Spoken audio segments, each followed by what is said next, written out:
I'm happy to go where the fight is, and the fight right now is in governor's offices, and we want to win them for the future of this country.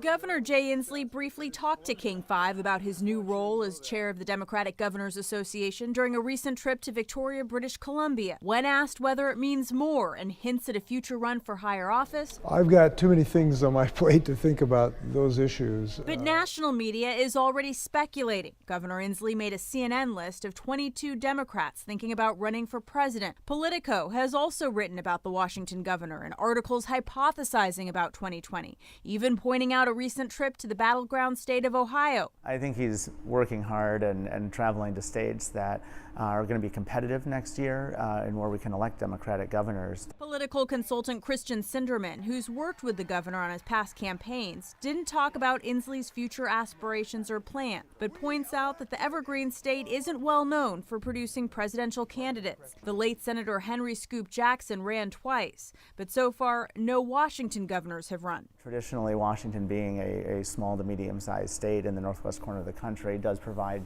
additional challenges, both in terms of visibility and geography.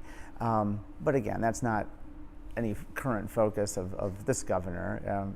He's got a legislative session approaching and a lot of help that he can give to his future colleagues around the country. Currently, Republicans hold a sizable advantage in governors' mansions across the country, more than double what Democrats hold currently. Of the 36 gubernatorial races next year, Republicans will defend 26 positions. Democratic strategists believe the wind is at their backs heading into 2018, but they acknowledge their party needs to be rebuilt. The Democratic Party is going through a period of reassessment and evaluation right now that's very important, especially after 2016.